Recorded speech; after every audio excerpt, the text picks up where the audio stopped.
Okay, then let's get started. Thanks everybody for coming today. I was just talking to Jonathan Rees, who's a software engineer for Creative Commons, and he was telling me that he works on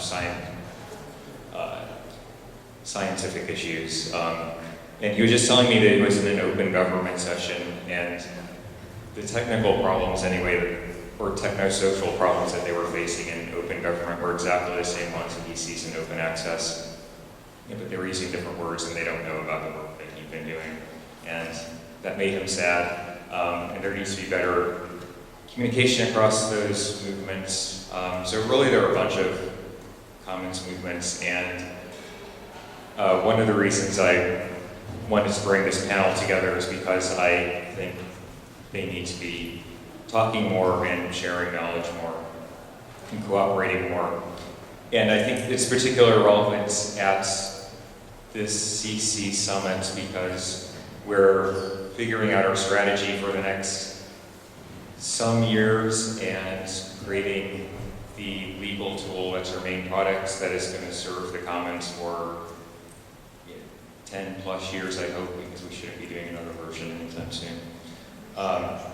And I think that we being the Creative Commons community, need to take into account lessons from other Commons movements as we're thinking about our strategy and building version 4.0, and also think about how we can cooperate with other Commons movements as we're doing these things. I mean,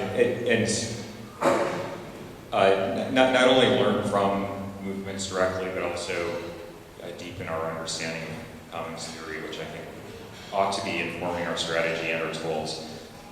So I'm super happy with the panel that has assembled, starting with Silke, who's leading authority on the Commons in general. Not just intellectual commons, but also commons involving tangible goods and the history and movements around those.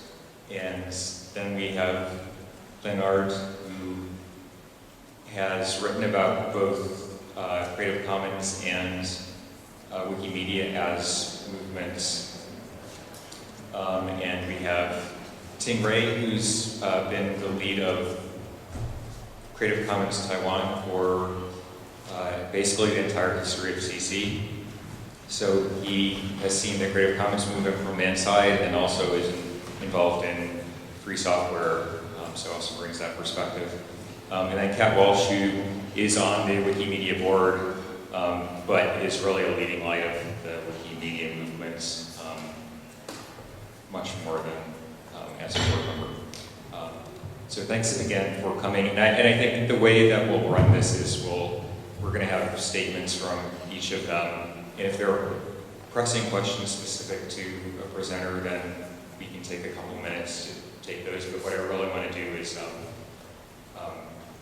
generate a discussion amongst us all after everybody gives their statements. So thanks. If you want to see the presentation, you might move to down there.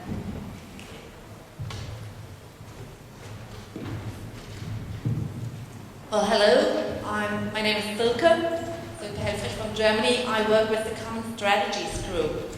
This is a small group of international activists. You may know Peter Bowens from the Peer-to-Peer Foundation, or Michel, I know this well, I guess, or David Bollier, who has written a lot on the Commons, and you certainly know Beatriz Pulcaniche from the Latin American chapter of Creative Commons, so the four of us in the 4 continents. We try to, well, basically do what I'll present right now, the kind of make visible the connection between different kinds of commons, because as Erling Berger once said, each commons is one of the kind. Obviously, I cannot present to you what the global commons movement is all about. I guess it's just in a state of discovering its own identity. We are doing a book right now, a huge monograph on the Commons with about 100 authors from all over the world, and I'm really happy that Mike contributes to as well, so we'll publish it next year, and thanks again for the invitation. Here we go. What I want to share with you are three things. What is the key notion of the Commons? What is it all about? And how do I see right now, after having assisted to these 2 days of discussion and exchanged points of view with Mike and other members of the board as well, how do I see right now the relationship between Creative Commons and that key notion of the Commons? And finally, I prepared a short wish list for Creative Commons from a commonist perspective. So, here we go. What is this? In Boston, there is a ritual in wintertime when the snow falls. People are allowed to shovel out parking lots, and they put all chairs or boxes or bins or whatever in there. And so they are entitled to stay with this shoveled out parking lots until the snow melts. So what this actually is, this is a commons. It's not me that's saying that, but it's Elinor Ostrom. She won the Nobel Prize for Economics in 2009. As you certainly know, one of the most important researchers in the world on the commons. And I like this Boston chair parking lot example for the simple reason that it shows easily what a commons is all about. It might be long-term or short-term. Shared understanding of how to use something which does not belong to only one person, nor to only one nation. What is this something? The something is kind of everywhere. It's rival, non-rival, it's local, regional, global. And it's the land and the water we share, the sunlight, the public spaces, the code, the genetic code, and the digital code. So actually, when I stumbled upon the issue 7 years ago, the first question we asked, what do actually have software and seeds have in common? And we realized that, well, as James Boyle showed in his fabulous essay on the second enclosure movement of the Commons, we realized that they share a history of enclosure, and they are both essential. Seeds are the main instrument to produce food for people, and software is today the main instrument to produce food for thought. So, if you share both seeds and software code, we are kind of creating the conditions to reproduce our livelihoods, both in the natural sector and in the cultural sector. And why it is important, and what is it all about? It's all about the defense of access, use rights, and control. And this clearly relates to the way Creative Commons approach the issue. It's basically, it has been all the time for about 900 years now at least, a back and forth defending the commons from enclosure. Well, actually, one of the today legends in literature is Robin Hood. And it's not casual that during the real lifetime of Robin Hood, what happened was the first enclosure of the forest, so that commoners could not access anymore to the resources, which by the time was the petrol for those, and they started defending their access and use rights to forest resources, just like we today defend our access and use rights to digital resources. Because enclosures, as we know, are going on. Here again, we see can do a kind of analogy between technical enclosure of access to cultural resources and technical enclosure of access to seeds. Maybe you don't know this. So the last developments in the biodiversity discussion, do you know the GERDS? This technology which is able to switch off the basic function of the seed, which is to reproduce life. So you can manipulate seeds in such a way that they won't produce a new plant next year, and you are forced to go to the market and buy it again, which is basically the same thing as putting a technical device to protect people from access to code. So it has all the time, for the last 900 or 1,000 years, being community, which is the core notion, one of the core notions of the commons, defending their freedom by making their own rules. That is what the commons is all about, and what this guy, an historian, Peter Leinberg from the US, calls commoning. He says there's no commons without commoning, which clearly shows that it's not about the resource, it's not about land, it's not about water, it's not about code, it's not about seeds, it's about us and how we relate to each other. It's about our decision to produce our commodities or the commons. So, in short, commons are social, institutional, technological, and legal innovations from bottom up.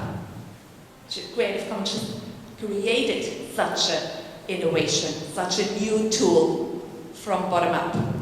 And now, why is it so important to really strengthen the relationship between the broader commons movement and Creative Commons? Because Shoei Ito said it yesterday, because the biggest value of the internet is the fact that we have only one internet. So it is key to do the right thing.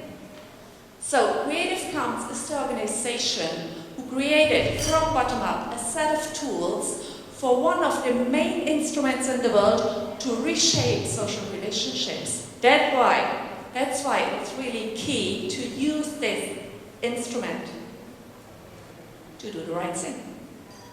So what is the right thing then? For me, it's reproducing the commons. What is, and I will come to the second part, what is the relationship I see between the way Creative Commons does use its instruments today from a commons perspective. Those last two parts will be very short, so don't be afraid. Well, I learned yesterday, I saw before the internet of course, that the mission of Creative Commons is to develop, support and steward legal and technical infrastructure that maximizes digital creativity, sharing and innovation. That sounds great, it's amazing, and obviously it is a goal by itself, so to say. But one wonders immediately, more creativity, sharing and innovation, what for? And goes back to the vision, which says what for? It says driving a new era of development, growth and innovation. And that is interesting because if I compare the debates into international commons movement, as I said, there are over 100 authors contributing to our new book. It's really something that gives you a good idea of where are they at. They are surely not committed to growth and development in classical sense. Because growth is something that created the mess we are in relationship to the natural resource use and so on and so forth. And the idea of development, as we always go right ahead from one point to another as a linear way, is something which, in the view of a lot of communists, especially in the South, belongs to the past. So again, I would ask the question, development, growth and innovation, what for? And I could not really grasp the answer yet here in the last 2 days. But what I really understood here is what Creative Commons is right now with respect to the commons. And I will put it in one sentence. It's the most important ambassador for the commons worldwide. Willingly or unwillingly, it's just labeled like this, so people will ask you, what is the commons all about? yesterday I asked two young people from the crowd, and I asked them the same question. Also, what is the Commons all about? And one said, is this a relevant question? And the other said, I even don't want to know. That was surprising for me. Well, if one focuses on the ambassador's message on the Commons, one realizes that the ambassador's message is not focused on the Commons. Therefore, my wish list. And here we are, at the very end. I would like Creative Commons caring for the long history of the term Creative Commons choose to label its international organization, which now is, as I said, the most important ambassador of the Commons worldwide. And I would like Creative Commons caring for the very essence of protect and defend people's access and use rights and people's control over what's theirs. Shared collective resources in the natural, social and cultural sphere, not because some state or entity gave it to us, just because we are commoners. Just because there are a lot of things in the world which do not belong to only one person, nor to only one state. Second wish, I would like very much the Creative Commons aware of, and that's why I'm so pleased with the invitation of the related Commons movement and strengthening the relationships with those Commons movements. And the third one, I would like Creative Commons focusing on what I consider is the most important thing when it boils down to the instruments. How do we use the instruments created here in this wonderful organization? It should be used, in my humble opinion, for the self-reproduction of the Commons. And it should be used for the self-reproduction of the Commons because this is the condition for freedom for all, and not just individual freedom. So, I will skip that.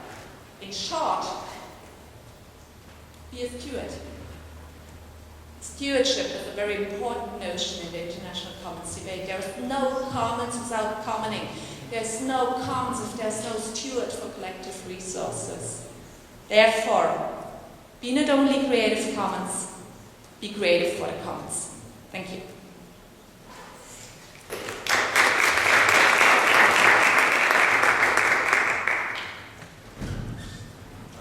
Thank you very much. I suspect there might be a couple of questions before we move on to the other speakers. I have one question to start off with. What do you mean by self-reproduction of the commons, and how specifically do you see CC's tools either facilitating or not facilitating? When we were today in a session on OER, I learned that some of the people said that they started with CCY and then shifted to CCY SA. And they used a very logic argument for me, because this is really, this keeps the notion of the commons. The logic argument, even for public policies, is if there's public funding, if there's funding of our if there's our taxpayers' money in there, access should be always open, it should be always be public. So I think the same idea is the idea of SA. If you take the basic idea is, if you take out of the commons, you are in a certain way obliged to give back to the commons. So it is not just, that's why I think we have to tie both purposes to each other.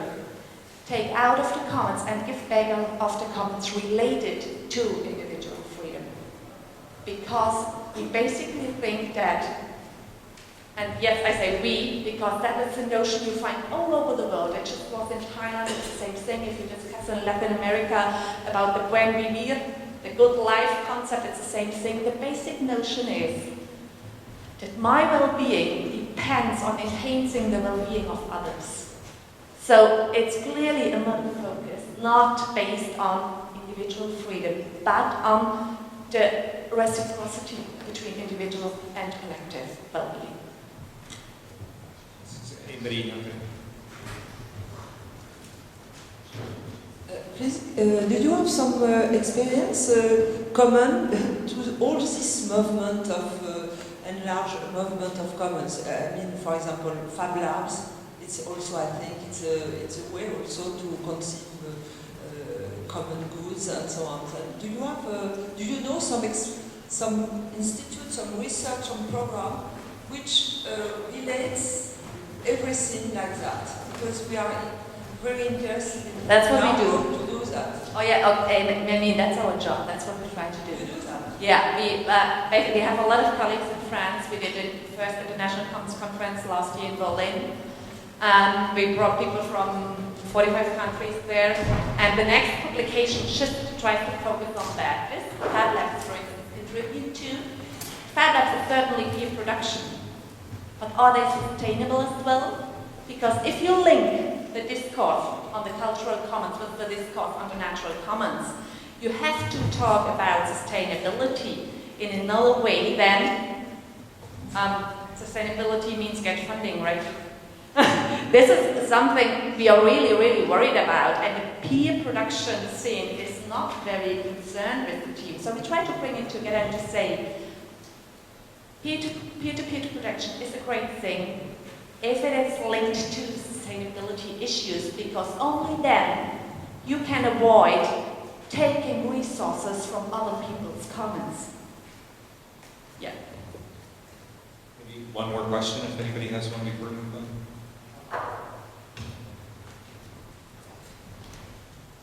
Just a quick one, because you brought it up, the taxpayers' money being in projects and then to be open afterwards. Is that really the case in every single occasion? Because I can think of cases where taxpayers' money has produced results that are interesting only for a fraction of the economy, for certain very specialized companies, for example. And shouldn't the state try to remunerate on the costs by charging those few? I mean, if it's interesting for all of society, I agree. Then it should be open because it was paid by everyone. But if it's only for very, very specialized people of any interest. For instance? For instance, it's kind of, certain data sets that are only interesting for pharmaceutical companies that have certain facilities that only those have. Would it be a good idea to then charge them in order to get back taxpayer money? There are very different solutions on this. Usually this kind of issues comes up, pharmaceutical research and so on and so forth, and you certainly know the discussion on alternative licensing, equitable licensing when it comes to research for medicine. So, I mean, there's no such thing as a one-fits-all solution when it comes down to how to actually organize and build institutions. But what I was talking about, and I cannot do more in, what was it, 15 minutes, is what is the kind of leading principle, guiding principle, main idea? For me, it's a huge difference. If the main idea is sustainability means search for funding, sustainable funding, which is like frightening for ecologists, you know, or the main idea is sustainability means indeed and has ever meant don't take out more of the system than the system can reproduce. So the thing I try to do is to make visible those core ideas of the commons which work all over the world, but which at the very end you will have, and that makes the commons debate so complicated or complex, let's put it this way. Life is complex, therefore the commons debate is complex. It is so complex because when it comes down to solutions, it's one solution in Bolivia, one solution in Peru, it's one solution for water, another one for, it's so different, it's diversity. It's all about institutional, technological, and legal creativity and diversity. But what for? So my only question was, what for? Thank you very much. And while Leonard's setting up, I have two quick comments. One, sustainability equaling business model for nonprofits touches two of my favorite pet peeves. because I hate both sustainability and business models. The other thing, I just, on the CC vision statement, I think it's probably not incompatible with commenting, but we're based in California and probably are less skeptical of technology than a lot of people in the commons movement, so. Yeah, thank you for the invitation, first of all. And when I heard first that Silke would take the lead and talk about the great vision and the great principles below the commons, I was kind of worried whether my minor, I'm at a business school, teaching management, looking at organizations, so it's very far apart. And I was wondering whether this actually would fit into this session, but but after listening to what you talked about, I think that I have something to contribute. Of course, very minor things, but actually, what I'm going to talk about is about the commoning. If we agree that commoning is necessary to preserve any commons, be it intellectual, I would even say in the case of Creative Commons, even if you cannot agree whether commons are necessary for creating growth, or commons are just necessary to reproduce immaterial material goods, I think we can agree that in the field of intellectual goods, we need to grow the commons, because they are really, in a way, Creative Commons is, the commoning of Creative Commons requires growing the commons. So this was more commons that is possible in a sentence, I suppose. But what I'm going to talk about now is just to present three thoughts on what are strategic perspectives for the organization Creative Commons to improve its commoning ability. And to start, I want to just very quickly mention why I think, or what I think Creative Commons contributes to the commons movement. Why is Creative Commons great, to put it short? And I think the most important thing is, of course, to provide the professional tools for digital commons, and having taken part in these sessions over the last days, of course we all know there are limitations to these tools. There are pitfalls. We can't agree even on what licenses actually mean freedom and what not. But what I think Creative Commons, and that's I think the most important contribution to the commons movement at all in general is, Creative Commons demonstrates practically that an alternative copyright regime is not only thinkable, but it's feasible. You can, in a way, even today, you can experiment with business models, with production methods, with whatever, in the commons. And without Creative Commons, I think this would be very, very much more difficult. Of course, Creative Commons is great at creating the brand, and I think this is also what relates to the talk of Silke. This is what makes Creative Commons such a powerful ambassador for the commons. I think it's not trivial. It's not just because I'm in a business school, I'm talking about brands. I think to have a brand is really something that is able to get attention, and attention, that's the scarcest good. And I think that's really something Creative Commons is great at. And the last thing, and this is the one thing I'm going to try to add to, is I think Creative Commons is really of all the commons movements, the most global one. In a way, no other movement, at least to my knowledge, please correct me if I'm wrong, has so many local outposts, so to say, so many local affiliates and whatever, all across the globe.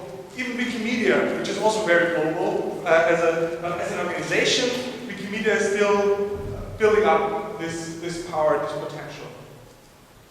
So this is what Creative Commons is great at. What nevertheless could be done better, or what further could the CC contribute? And I would say, really picking up this notion of this great transnational network of affiliates. I think Creative Commons is, as of now, underexploiting that potential. I really think you have this great network, but I think you don't make the most out of it yet. And so what would be necessary is to develop let's call it chapter strategy. I think Creative Commons could get more out of its network if we would invest in strategizing and in improving his approach to chapters. Related to this is, I think, Creative Commons could then improve in terms of lobbying for the commons. I think this is common, being an advocate for the commons. And then, related to that, this would also maybe improve the capabilities of Creative Commons in terms of consulting. I will go very quickly through these 3 points. So the first one, leverage the Creative Commons global network. I would say, and we had a lot of discussion yesterday, whether it's right that all the lawyers within Creative Commons spend so much time versioning, and aren't there better tasks for them to do?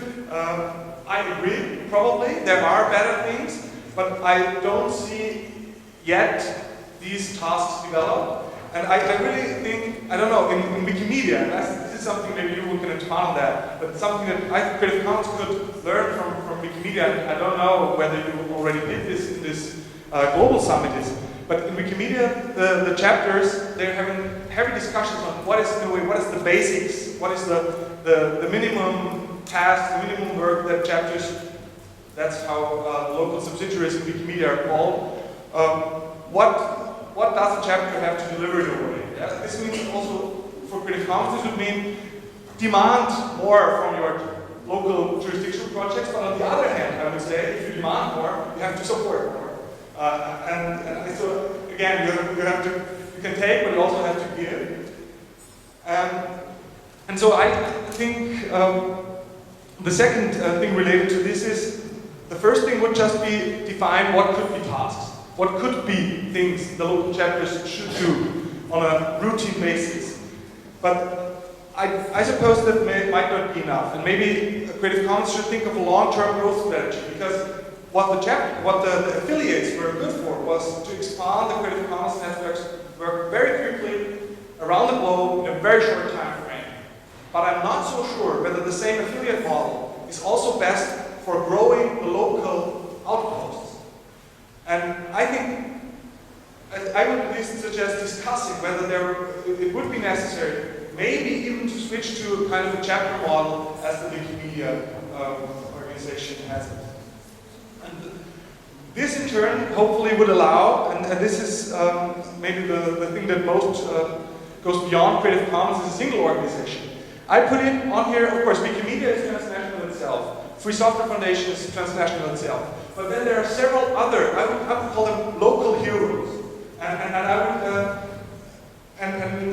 I think the local Creative Commons organizations often, even today, they cooperate already with these local heroes. But I think to improve that, it would also be necessary to improve the local outposts and the local chapters. So just, if not everyone of you is familiar with those, Digitale Elementen from Switzerland, Open Geräte Digitales from Chile, I think. And then there's also, I have forgotten the name, in Argentina, but you know, there's all around the globe, there are local heroes that also work on similar issues. Okay, so the next ones are quicker, I can assure you. If you have a more lasting and I think a more sustainable local strategy in terms of chapters, I think you can also acknowledge that Creative Commons is the attempt of private regulation via standards.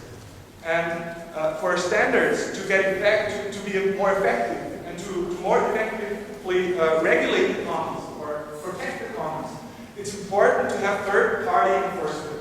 And what is third-party enforcement? Third-party enforcement means adoption by large institutions, such as the most important example being, of course, the MIT with this OpenCourseware project as one large institution. But third-party enforcement can also mean not only, as currently, Creative Commons is working a lot with corporations, with collective society, with public knowledge institutions. All these are third parties. But I would say that there's even more potential on the local and very local level for Creative Commons to lobby with municipal, with regional, with federal governments to change their guidelines, for example, for cultural subsidies. To acknowledge that if they give subsidies for works to be created, that they when they are license free, maybe they could give a bonus, a subsidy bonus. This is something that has been introduced already in some places. And it could also mean to change the laws for publicly funded knowledge goods. This is also something we see, at least in the field of science. And my last point would then be to consult more. And with consult more, I think I very much like the session before. I've talked about it, about the non-commercial module. Because I think it's very important. And also Michael Carroll in his opening session yesterday, he mentioned, in the beginning we thought Creative Commons was all about free choice. But in the meantime, we recognized free choice is not everything. We need interoperability. And I think the one way to get closer to interoperability would be to officially endorse licenses together with communities. So, and I put just 2 examples up there, but of course there are more. But in the open data field, for example, I have the impression the standard license for open data is more and more becoming either CC0 or CC BY. That's what I observed. Correct me if I'm wrong. In the field of open educational resources, I have the impression it's either CC BY or CC BY share alike. And I would say, why not think of really officially endorsing? So if you are, because now you just ask the guys on the homepage, what is your content? Do you want to allow commercial purposes or not? But maybe it would help to really endorse for certain categories of work, certain licenses, and really to make a strong case. If you don't use this license, your work won't be able to be remixed with other licenses, with other works, with other data of this field. And I think Creative Commons could be much more explicit in this regard to increase interoperability without changing licensing. And as a very, very last point, and I've not made up my mind myself about that. Of course, consulting is expensive, especially if you go into the field. In Germany, if you want to consult all local municipal governments, it's impossible for Creative Commons, at least as it's right now, to do that. And I was just thinking about it. And also yesterday, I think we had the discussion of conflicts of interest. And I think that's not trivial. That's very important. So it's not so easy for a local Creative Commons tradition project to say, okay, we set up a consulting service, consulting provided by CC. We take 200 or 1,000 euros per day or whatever. So I think it's not feasible for Creative Commons to do this themselves. But could it be possible to, in a way, certify Creative Commons consultants? So we don't take the money from them, but we say, okay, they have made a training, they know what it's all about, and they have understood it. We certify they know what Creative Commons is, and if they offer the services, we grant them a certification for that. So I'm just thinking of a concrete example. I hope Marcus Beckedal is not killing me, but for example, in Germany, you think in communications it's firm, but why not, and it's now an affiliate partner, but why not, there are other corporations too that would make perfect certified CC consultancy agencies, whatever you want to call it. But I'm not sure whether that's the golden road. That's just one idea of that. Thanks. Thank you very much. A really awesome presentation. People are thinking about the consulting idea along the lines of using open badging and things like that. So, does anybody have one burning question before we go on? Yes, it's very interesting. The last point is very controversial. And I think it should be very useful now to have a discussion about yes, the question of the brand Creative Commons. We cannot use it. Okay, that is the point. The second point is, who will be the certificator of CC consultant? Who? Headquarters, Mike, or who can certify? That is it's not impossible, but we have to discuss. I don't say that it's impossible, but we have really to think about in the next years, I think, of all this kind of question together. The presentation couldn't have been more pertinent for tomorrow, I think. Not just one sentence. I think also that this is something Creative Commons might learn from other certification agencies. I think that there's the Forest Stewardship Council that is certifying organizations and corporations in terms of wood and forest trade. And then there's, you know more about this, I suppose, but fair trade, whatever, they're also certifying. So I think there would be a solution for that.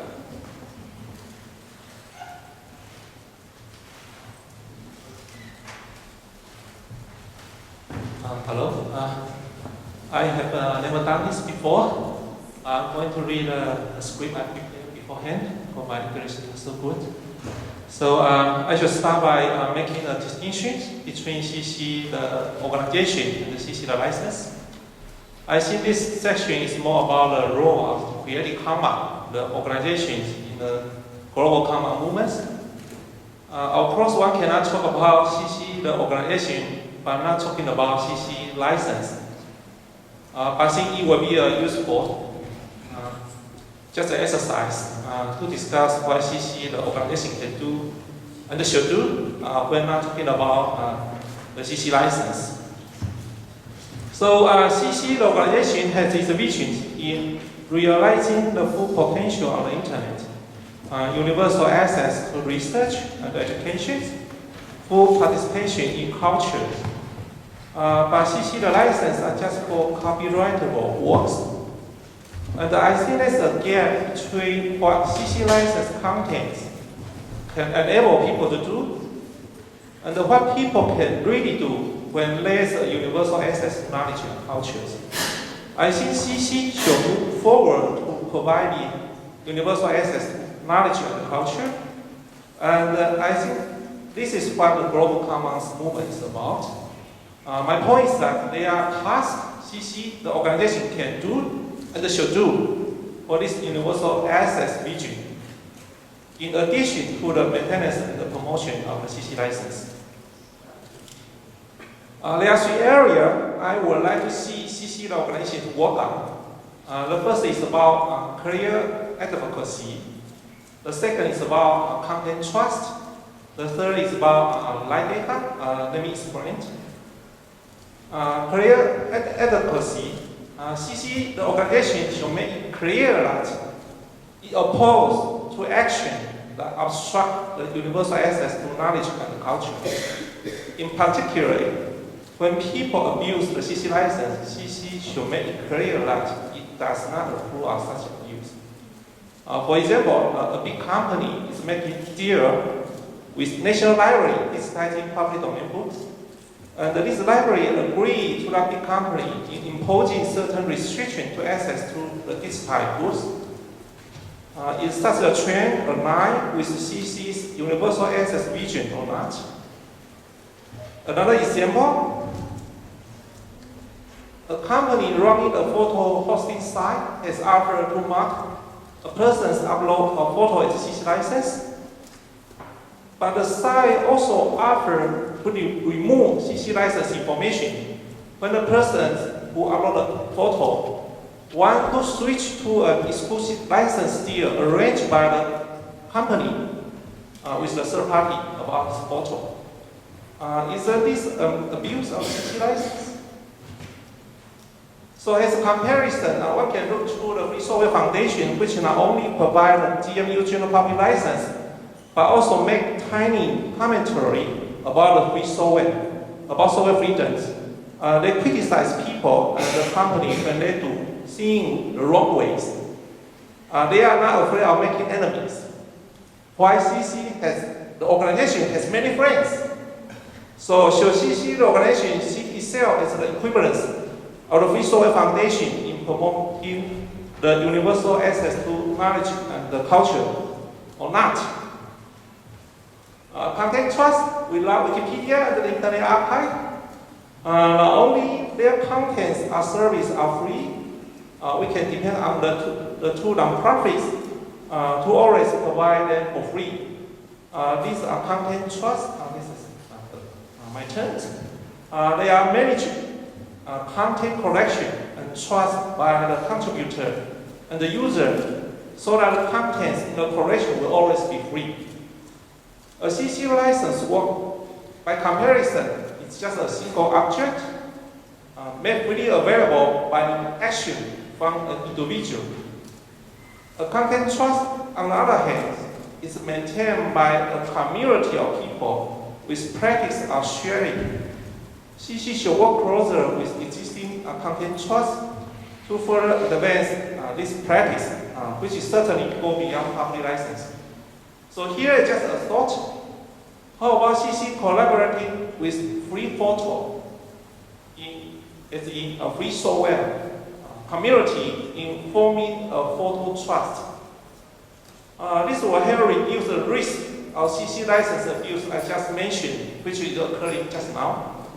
Further, if people establish this photo trust using CC license photo from existing sites, I think this community also get a very good exercise in voting and start reading the content collection. Like data, we know that data is big today. Big data drive big business, and the access to data is essential for our understanding of the world and where we are now. Some of the most interesting data is continuously produced by we, the people, but we do not get to use them. Social interaction data is being collected in time, in real time. This live social data, in my opinion, is a commons. But even CC0 or the public domain mark do not adequately address issues that are relating to access to live data.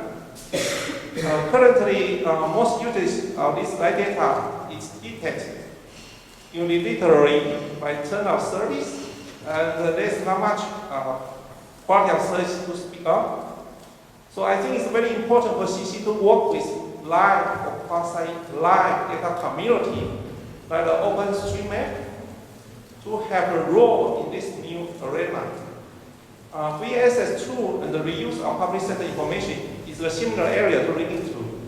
But I feel that it's more urgent to learn from the cross-root data community about existing practice and emerging issues. Let me conclude. I think CC, the organization, need to play a more active role, make tiny and clearly position standard, help build content trust, and keep up with the live data issues. In my view, are the three areas CC should work on in order to have an important role in the global power movement. One last paragraph. If CC, the organization, only act on maintaining and promoting the CC license, but not much more, then one will need to worry about people leaving the CC family, as the CC, the organization, may be seen as not working on important emerging issues for its self-proclaimed visions. On the other hand, CC, the organization, has its great strength in its international level of geolocation project team. And this team has been centering on the CC license.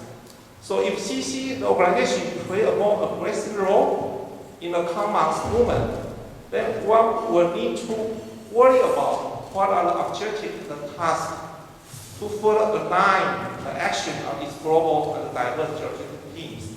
I think these are difficult questions to ask oneself, but nevertheless, these are questions I should now be asked.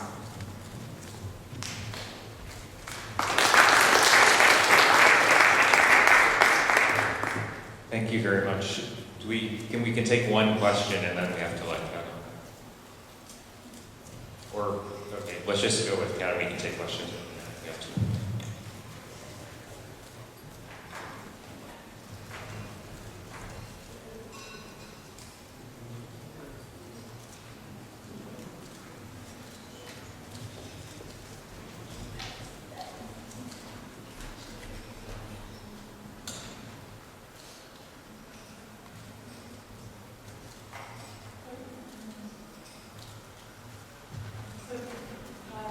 Thank you for inviting me here today.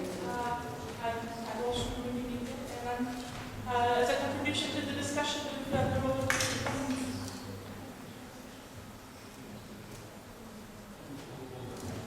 okay. Sorry, I'm not very good at that. So I'm going to talk a little bit about how Wikimedia turned from just a project into a movement. So it's always dangerous to give a talk to an audience who knows the topic as well as you do, and particularly since I recognize many Wikimedians in the office, Wikimedians in the audience.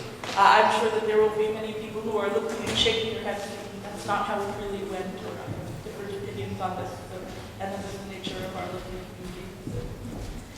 So, how many of you consider yourselves part of the Wikimedia movement? I hope the chapter people are raising their hands, otherwise we've got a real problem. But it should be more than just the chapters. And I don't think that would have been true in the past. So, Wikimedia, the Wikipedia project really, it started out with some great ideas and ambitions, but it didn't explicitly set out to define a movement. It was started in 2001, a little while before Creative Commons came into existence, such that we weren't even using a Creative Commons license at the time. And it was just Wikipedia and just English. It was the experimental sandbox, for those of you who don't know, for an also freely licensed but much more restricted editing process encyclopedia called Newpedia. So as an experiment, they decided to open up a section for public contribution. And as it turned out, that the experimental section was much more successful. At the end of its existence, Newpedia ended up with about 25 articles. The Wikimedia projects are about to hit 20 million in all languages and about 11 million media files, so I think the experiment was a success. I don't know about the original project. But no one was ever using the term the Wikimedia movement until about 2008, at least not in a way that stuck. And I was kind of amazed when I was going back and looking to see when that happened. It was as late as 2008. The idea owes a lot to Florence Devoir, who is the former chair of the Wikimedia Foundation. She was the first community-elected board member of the foundation. And before anyone else was really thinking in terms of a movement, her first candidate statement was talking about those ideas, about creating a revolution, about changing the world. But nobody was using the term the Wikimedia movement. It was a project, and it was a project with some big thinkers, but it wasn't a movement. She was also one of the driving forces behind expanding Wikimedia from a very English-centered project to an international one, so it's perhaps fitting that she was the one who first popularized the term of referring to it as a movement. Oh, I'm not projecting, so I don't want to project. So otherwise I'll have to make my notes. I'm not going to say much about Jimmy, first of all, because everybody saw his face for about 2 months this past year already, and you've probably heard enough about him. And secondly, one of the most important things that he did to enable the movement was to get out of the way. And not to insult what he did already.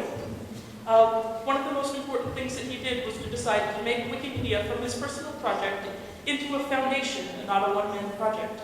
To devolve power so that a foundation could take control. To step down as chair. To take an evangelist role, but not so much formal leadership, not to be one man in charge of the project, because one man couldn't be in charge of it. So when Florence introduced the term the Wikimedia movement, she made it in a post about communication, talking about the way Wikimedia was communicating with the world, that what we were presenting to the world didn't really reflect what we were. The talk about the Wikimedia movement was kind of scattered. You could see people putting a few thoughts on internal wikis or on mailing lists. But if you went to the Wikimedia Foundation site itself, you would have no idea that there was anything beyond the project. You would have trouble figuring out that it was a community. So she posted some ideas. Why don't we create a new site? Something that will summarize what's being done by the Foundation and chapters globally. It would welcome pages such as listening speaking events done by Wikimedia people, or press interviews that various organizations involved with the movement had done. And it could explain in the simplest terms possible what the roles and responsibilities of each of the organizations involved was. It could be a place where people could collaboratively build a description of the movement, and where we could list actions that we were taking in furtherance of it. Her post was talking about the separation of discussions, how that was making it very difficult to have a movement. People couldn't find out about it. So it wasn't in our messaging, and it wasn't how we thought of ourselves. And this was 7 years into our history, in 2008. By this time, we were already one of the top 10 websites in the world. We had brought in $6 million to do whatever we did with it. But what did it mean to think of ourselves as a movement? rather than a project. We hadn't been thinking about that. The change in our mission statements from 2005 to 2008 reflects how we started to change the way we thought of ourselves. In 2005, we had a mission statement, and it described the Wikimedia Foundation as dedicated to the development and maintenance of online, free, open content encyclopedias, collections of quotations, textbooks, other collections of documents, information and databases in all the languages of the world that will be distributed free of charge to the public under a free documentation license. And so on. It goes on for about another 2 paragraphs, which is far too long for a mission statement, and it's kind of dry details about the things that we were doing. A description of the project, not a broad vision. When we revised the mission statement, it was clear that we thought of ourselves differently. The mission of the Wikimedia movement today is to empower and engage people around the world to collect and develop educational content under a free license or in the public domain and to disseminate it effectively and globally. The collaborative efforts of various groups around the world provide the essential infrastructure and framework for the support and development of multilingual wiki projects and other endeavors which serve this mission. It doesn't really mention the dry details of running a project now. It describes more of an ambition. It describes infrastructure. It describes tools to create knowledge. It doesn't specify the details of which license to use or where the foundation is located. So as we've changed the mission statement, we've changed the interpretation of what it is that we're doing. It's become broader and more inclusive. When you're building a project rather than a movement, creating a resource is the goal, and changing the world is a dream. When you're reaching over 400 million people, creating a movement means getting all of the people whose lives you enrich in some way already to understand how your values already make their lives better, how adopting them and extending them can improve everyone's experience. Florence had hit on a feeling looking for a word, and it wasn't long after that post that we began a strategic planning process similar to the ones that Creative Commons is about to embark upon. Unusually for a strategic planning process, we tried to be as participatory as possible. With the new conception of ourselves as a movement, it became more important to identify goals to focus our resources for directed action. We've never as a community suffered from a lack of good ideas, but we have suffered from a lack of focus. Where do we put all that brain power? If we're a movement, how do we figure out what we do with that momentum? One of the consultants helping us with our process described the process in a blog, because this was very unusual. The Harvard Business Review did a whole series on our strategic planning process because it was so unusual to have people participate. And he was quoted as saying, we're trying to figure out where Wikimedia should be in 5 years. That question is hard enough, but there was an even harder question that we needed to answer first. Who is we? In order to figure out that question, we used professional help and internal staff and people in the community, stakeholders, to use a little bit of management speak, as many as possible. And it turned out that over 1,000 people from the community, from the wider community, not just editors, participated in helping us figure out what it was that we were doing. One part of turning from a project into a movement is figuring out who the community is. The traditional conception, when we were just a project, was just of people who contributed directly to the site. We have 300,000 authors, but we have about 400 million readers. And we're not just one community, but many. Not just users, not just editors. It tried to expand the definition to include educators, users, donors, fellow travelers, people who've never made an edit, maybe people who even barely use the site are part of the Wikimedia movement. We have over 30 national and subnational chapters, over 500,000 donors. People are using it in their classrooms and putting it on low-cost laptops for kids. They may not be editors, but they're part of our movement. One of the major outcomes of our strategic planning process was the movement goals working group, which started to define what it is to be part of the movement. And they came up with a draft charter which had some things. What do you have to be part of the movement?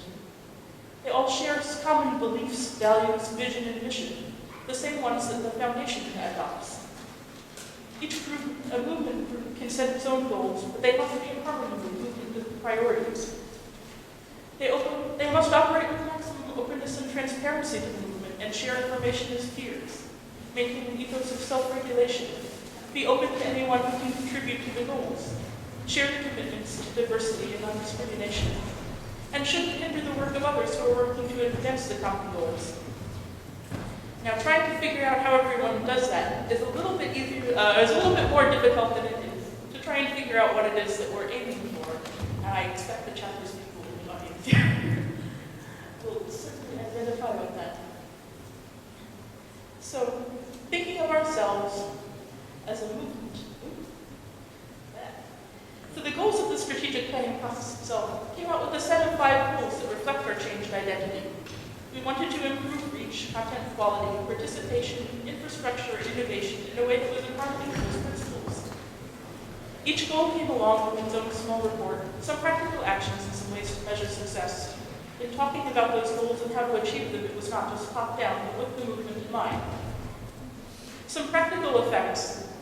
Conceiving of ourselves as a movement meant moving from the online world into the offline world, not just developing the projects, but establishing offices in new places where we didn't have very much reach, establishing labs in libraries and universities, and doing workshops so that we could connect with people where they were already. We started incorporating chapters into fundraising, trying to be more conscious of the potential of many decentralized organizations, and reaching outside ourselves for expertise.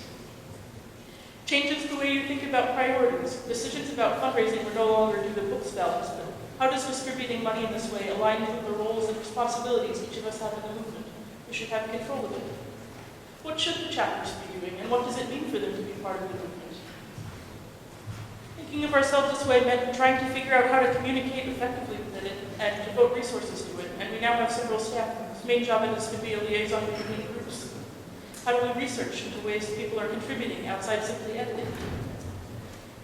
Another way it changed our priorities is reinforcing the importance of being inclusive, diverse, and welcoming. We realized that we can't fulfill our mission simply by focusing inward. A little bit more of directed growth rather than just organic.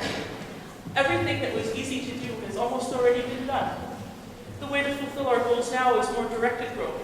What hasn't the organic method of achieving our goals been doing, and how can we devote resources to correct that? When you talk about a movement instead of a project, you stop thinking about the Wikimedia Foundation as the center of everything, because one foundation isn't going to scale up. You have to think about how to make your community, because being part of a movement means that we're not entirely in control of it anymore. The control gets further and further from the center. From one project to many, from one organization to many, from one language to many, and then one community to many. We're not there yet, but we have some idea of where to go. And finally, being a movement means recognizing the vast amount of potential you have for change. A movement has real power, and not using it is also a choice. And when you have that much power, it's irresponsible not to use it for change. The responsibility of being a movement is recognizing what you have, considering its effectiveness and how it contributes to the world. And in order to focus that power, it's important to define principles and goals, what you're working toward and what it needs to succeed. One of the most valuable tools that Wikimedia has for effecting change is the goodwill built around what we do and what we stand for. And to echo Leo's term, well, what we have is our brand. Mentioning Wikipedia is recognized. People know what it does and more what it stands for. The sort of thing that's possible under the world that we want. From the outside, Creative Commons seems to me to be the most visible brand in the space of creating the infrastructure for openness and freedom. You mentioned Creative Commons, and people have associations with it. Recognize that the things that Creative Commons supports are the things that further that association, and they'll rally behind it where they wouldn't for things with less built-up goodwill. Wikimedia and Creative Commons both benefited when we had our license transition and changed to using a Creative Commons license. Creative Commons got more visibility in the world, and Wikimedia was part of the openness movement that Creative Commons has stood for. I want Creative Commons to consider itself as the focus for a movement, the way Wikimedia has begun to consider itself as the focus for a movement. And I'm looking forward to seeing the outcome of Creative Commons strategy process and the 4.0 license process, and I hope that it will involve many of the people who consider themselves stakeholders in the community in order to best reflect what the priorities of the movement should be. Thank you.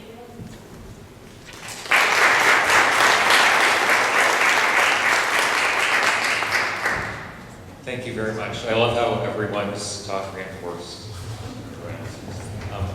My guess is that we might still be running late and have time for a couple of questions. So I see one in the back. Actually, go this one. Oh, okay. So,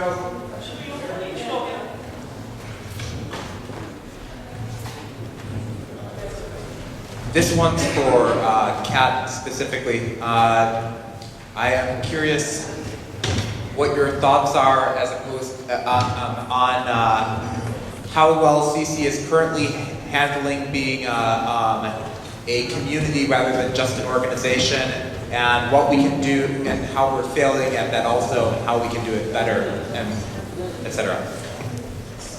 So as someone who isn't a local affiliate, it's always been difficult for me to figure out how to participate as a member of the Creative Commons community rather than just the broader free culture community. Certainly I do things that promote openness, and as part of the Wikimedia project, we support things that Creative Commons does. But I've never figured out really what it means to be part of the Creative Commons community.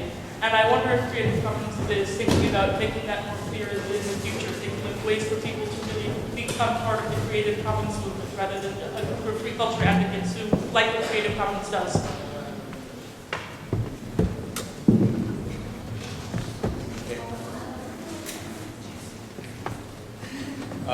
Maybe we can take one more question while people are setting up or filtering in. Sorry. Claudia.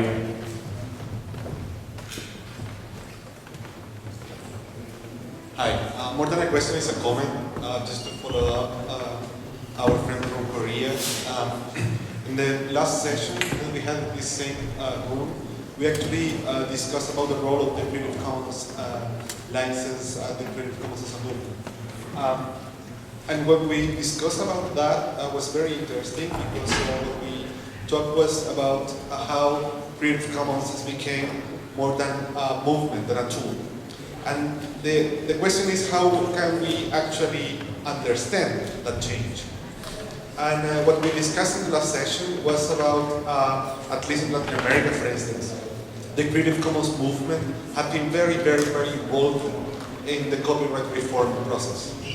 And I think this is a very important tension between the Creative Commons as an American organization and Creative Commons as a global movement. And I am truly a believer that Creative Commons has become more a movement than a tool, than a legal tool. I mean, the legal tool is quite important, of course, but the importance of Creative Commons now is the importance as a tool to create and promote global change.